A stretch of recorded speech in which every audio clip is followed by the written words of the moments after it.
Updates అందించడానికి మా correspondent Naveen కూడా ఉన్నారు. ఎందుకంటే ఇప్పటికే మొత్తం నిమజ్జనానికి అన్ని ఏర్పాట్లు పూర్తయ్యాయి. 11 పెద్ద క్రేన్లు 40 చిన్న క్రేన్లను ఏర్పాటు చేశారు.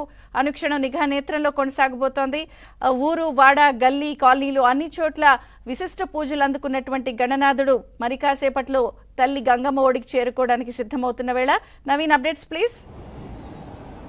తెలుగు తల్లి ఫ్లైఓవర్ దగ్గరనైతే ఒక సందడి వాతావరణం నెలకొంది. విజయ చంద్రిక, హైదరాబాద్ నగర చరిత్రలోనే గణేష్ నిమజ్జనం అనేటువంటిది ఒక అత్యంత వైభవంగా జరిగేటువంటి ఒక దేశంలోనే అతిపెద్ద కార్యక్రమం. ఇవాళ లక్షల సంఖ్యలో జనాలు నిమజ్జనం చేసేందుకు హైదరాబాద్ నగర నడిబొడ్డున ఉన్నటువంటి హుసేన్ సాగర్కు తరలి వస్తారు. మనం చూడవచ్చు, మనం తెలుగు తల్లి ఫ్లైఓవర్ దగ్గర ఉన్నాం. తెలుగు తల్లి ఫ్లైఓవర్ దగ్గర ఉన్నటువంటి పరిస్థితి అంటే నిన్న సాయంత్రం నుంచే కొన్ని చోట్ల నిమజ్జనం ప్రారంభమైంది కాబట్టి నిన్న సాయంత్రం నుంచే వినాయక విగ్రహాల తరలింపు ఇక్కడికి కొనసాగుతూ ఉంది. ప్రస్తుతం మనం తెలుగు తల్లి ఫ్లైఓవర్ నుంచి ఎన్టీఆర్ మార్గ్ ఇటు ట్యాంక్ బండ్ వెళ్ళేటువంటి ప్రధాన మార్గంలో ఉన్నాం.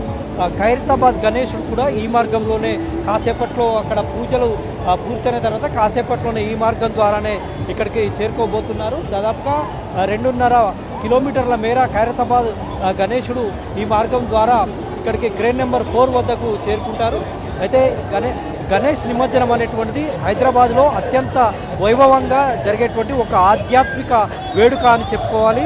దాదాపుగా లక్షల సంఖ్యలో జనం ఈ నిమజ్జన ఉత్సవాల్లో పాల్గొనేందుకు ఇక్కడికి వస్తారు. దాదాపుగా ఇవాళ 10 లక్షల జనం తరలి వస్తారని పోలీసులు అంచనా వేసి దాదాపుగా 30,000 మంది పోలీసులతో భద్రత ఏర్పాటు చేసి ఎక్కడ ఎలాంటి అవాంఛనీయ ఘటనలు జరగకుండా భారీ బందోబస్తును ఏర్పాటు చేశారు. రాత్రి నుంచే కోలాహలం మొదలైంది.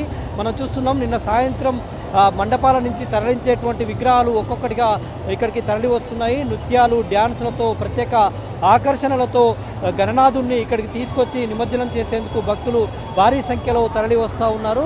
రాత్రి నుంచి కూడా చాలా హైదరాబాద్ నగర వ్యాప్తంగా ఉన్నటువంటి విగ్రహాలను ఇక్కడికి తరలిస్తూ ఉన్నారు.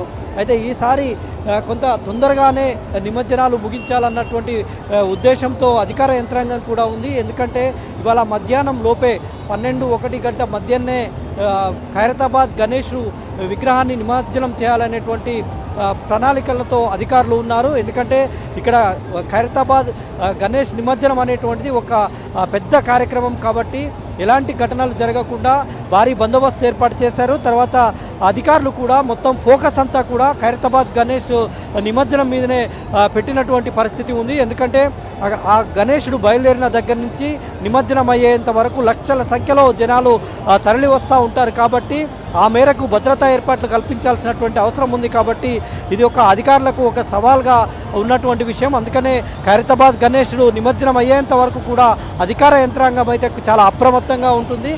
రాత్రి నుంచి కూడా ఇక్కడికి పెద్ద సంఖ్యలో విగ్రహాలు తరలి వస్తున్నాయి. ఖైరతాబాద్ నుంచి వచ్చేటువంటి వాహనాలన్నీ కూడా ఇటు ఈ మార్గంలో తెలుగు తల్లి ఫ్లైఓవర్ బ్రిడ్జికి దక్షిణ వైపున ఉన్నటువంటి ఈ మార్గం ద్వారా తరలి వస్తున్నాయి. మొత్తం కూడా మనం చూడవచ్చు పెద్ద సంఖ్యలో ఇప్పటికే రాత్రి నుంచి కూడా కంటిన్యూస్గా నిమజ్జనాల కార్యక్రమం కొనసాగుతూ ఉంది. ఇప్పటికీ కూడా ఇంకా పెద్ద భారీ విగ్రహాలు కూడా తరలి వస్తున్నటువంటి దృశ్యాలను మనం చూస్తూ ఉన్నాం. ముందు భక్తులు చాలా కోలాహలంతో, ఉత్సాహంతో, ఒక రకమైనటువంటి డ్రెస్ కోడ్తో డ్యాన్సులు చేస్తూ, పాటలు పాడుతూ, డీజే పాటలకు అనుగుణంగా స్టెప్పులు వేస్తూ పెద్ద ఎత్తున భక్తులు ఇక్కడికి తరలి వస్తున్నటువంటి సందర్భం కనిపిస్తూ ఉంది. ఆ మేరకు హైదరాబాద్లో భారతదేశంలోనే అత్యంత వైభవంగా జరిగేటువంటి ఒక ఆధ్యాత్మిక వేడుక వినాయక నిమజ్జనం అని మనం చెప్పుకోవాల్సి ఉంటుంది.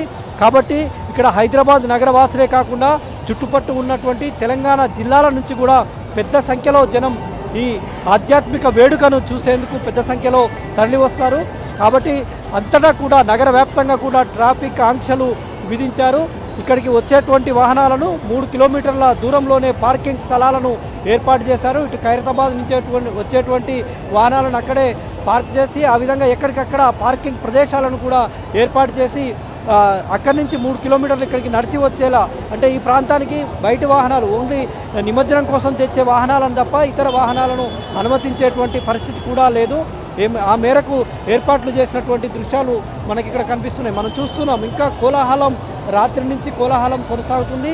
ఈ ఉదయం 10 గంటల నుంచి ఇంకా పెరిగేటువంటి అవకాశం కనిపిస్తుంది. 10 తర్వాత కూడా ఇంకా ఇక్కడ ఇసుకేస్తే రాలనంతగా జనం కనిపించేటువంటి అవకాశం ఉంది. పోలీసులు కూడా ఆ మేరకు భద్రతా ఏర్పాట్లు చేసినట్టు ఇక్కడ మనకు కనిపిస్తుంది. చిన్న చిన్న గణనాథులను చిన్న చిన్న కార్ల మీద కూడా, అంటే ఇళ్లలో పెట్టుకునేటువంటి గణేష్లను కార్ల మీద కూడా కార్ టాప్ పైభాగంలో పెట్టుకొని నిమజ్జనానికి తీసుకొస్తున్నటువంటి దృశ్యాలు కనిపిస్తున్నాయి. ముఖ్యంగా మహిళా భక్తులు కూడా చాలా పెద్ద సంఖ్యలో ఈ వినాయక నిమజ్జనం ఉత్సవాల్లో పాల్గొన్నారు.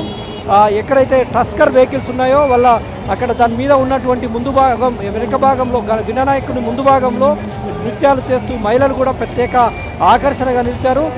అదేవిధంగా వాళ్ళు వంటకాలు కూడా పులిహోర కావచ్చు, గణేశుని వినాయకునికి ఇష్టమైనటువంటి ఆహార పదార్థాలను కూడా వండి తీసుకొచ్చినటువంటి సందర్భం కనిపిస్తుంది. ఇటు ఖైరతాబాద్ నుంచి ఇక్కడికి వచ్చేటువంటి మార్గంలో అనేక ప్రసాద వితరణ కేంద్రాలను కూడా ఏర్పాటు చేశారు. అదేవిధంగా మంచినీళ్ళు, మజ్జిగ ప్యాకెట్లు, స్వచ్ఛంద సంస్థలు పెద్ద సంఖ్యలో మంచినీళ్ళు, మజ్జిగ ప్యాకెట్లు కూడా అందిస్తున్నటువంటి దృశ్యాలు మనకు కనిపిస్తూ ఉన్నాయి. ఒక్కొక్క గణేశుడు ఒక్కొక్క రూపంలో, అంటే మొత్తం కూడా ఒక్కొక్క ప్రదేశంలో ఉంచినటువంటి వినాయకులు ఒక్కొక్క రూపంలో హైట్ కావచ్చు, అలంకరణ కావచ్చు, వేషధారణ కావచ్చు, ఇవన్నీ చేసుకొచ్చుకున్నటువంటి వెరైటీ వినాయకులు చాలా పెద్ద సంఖ్యలో ఆకట్టుకున్నటువంటి దృశ్యాలు కనిపిస్తూ ఉన్నాయి. ఒకవైపు జాతీయ జెండాలు కూడా పట్టుకొని భక్తులు తరలి వస్తున్నటువంటి